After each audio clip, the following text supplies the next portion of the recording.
We open on some kind of Cobra facility hidden under the swamp that includes a pyramid. Oh good, I was worried things were going to start making sense. Some new Cobra recruits are being trained by the Dreadnoks, which seems like maybe not the best idea, given that the only thing I know about them is that they're mercenaries and that they aren't particularly aligned with Cobra in the first place. They're not particularly bright either, which, in fairness, I guess we already knew, because they actually just come out and admit that they have no appreciable skills apart from a basic working knowledge of their weapons, which prompts this response from Storm Shadow. Anyone can use a weapon, but the ninja is a weapon. Behold!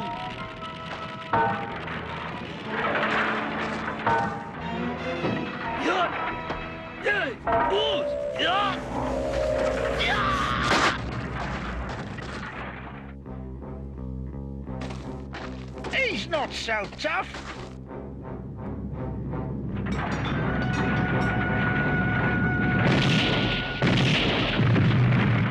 I guess the lesson here is that magic ninjas can destroy tanks. Noted. Then we cut to Cobra Commander and Destro, who remind us that the Dreadnoks are largely useless mercenaries. They have this conversation while standing on a moving walkway, which seems like a cool high-tech thing you'd have in your evil fortress, but I just can't help thinking how much easier a walk and talk is to animate when nobody has to move any body parts, and you can't see one guy's mouth at all. Oh, but apparently Cobra Commander was actually Zartan, which I guess serves to remind us that anyone at any time could be Zartan.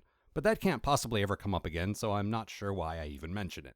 Cobra Commander, well, I assume it's Cobra Commander because Zartan is actually standing right next to him, is concerned about some anti-terrorism conference, which he plans to ruin using terrorism. So the Dreadnoks take out a key French scientist named Dr. Metier. You can tell he's French because he says things like, Mon Dieu! And Zartan assumes his identity. And this is obviously a super secure anti-terrorism conference because Zartan is able to bypass the handprint identification system by just using his own hand. Zartan Metier meets with a proud digital watch owner and a woman who appears to be Captain Janeway. Also, the Native American dude from the Village People is here. Oh, wait, no, that's Spirit. He's part of G.I. Joe. I can tell because he has a ridiculous pet that he takes everywhere and nobody freaks out about it. Oh, of course, they say to themselves. That guy just brings his full-grown bird of prey indoors. That seems perfectly sensible to me. Storm Shadow, who's collaborating with Zartan on this mission, makes an incredibly un-ninja-like, non-stealth entrance into an open, well-lit corridor where anyone could see him, and he's immediately spotted by Spirit and his eagle, whose name is Freedom, because of course it is. Oh, right! For some reason they decided that the Cobra Ninja's sworn enemy isn't the other ninja that G.I. Joe has, even though it's super clear to everyone that this should be the case. They even wear opposite colors, they're so obviously arch-nemeses. But no, Storm Shadow's counterpart is Spirit, presumably harkening back to those classic games of ninjas and Indians that all little boys played at one time or another.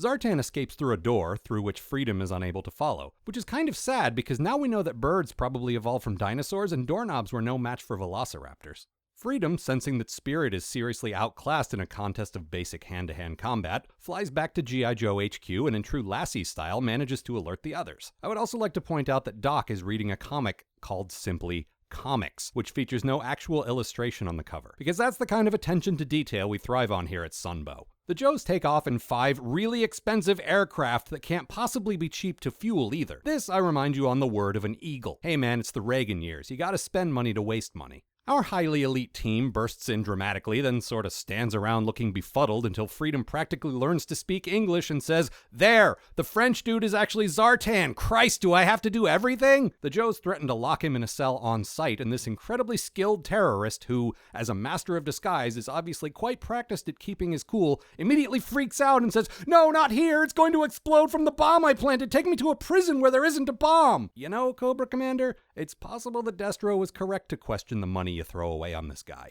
Then the Joes start looking for the bomb, which, for some reason, Zartan won't reveal the whereabouts of. Also, I learned that one of these guys is called Recondo.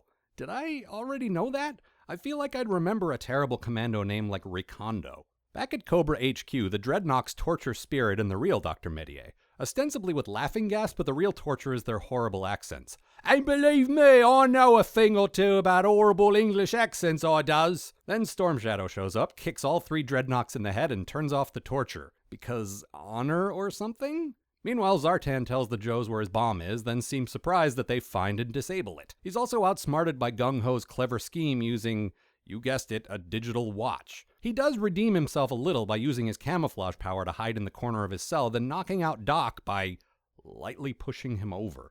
But I think that reflects poorly on Doc more than it reflects well on Zartan. Then Spirit escapes prison with Dr. Medier and trades witty clips like this one with Storm Shadow. Turn back! No. They steal a jet and somehow manage to blow up Cobra HQ in the process, which I guess you can do by accidentally knocking a metal bar over. The Joes defeat Zartan by exposing him to sunlight, which turns him blue, and I'm still not entirely clear what that's about. Then a big fight happens and the laws of physics go right the hell out the window. The guys make some weird callback to Cajun gumbo, which I didn't think was relevant enough to mention earlier, and our final shot is this. Huh. Alright then.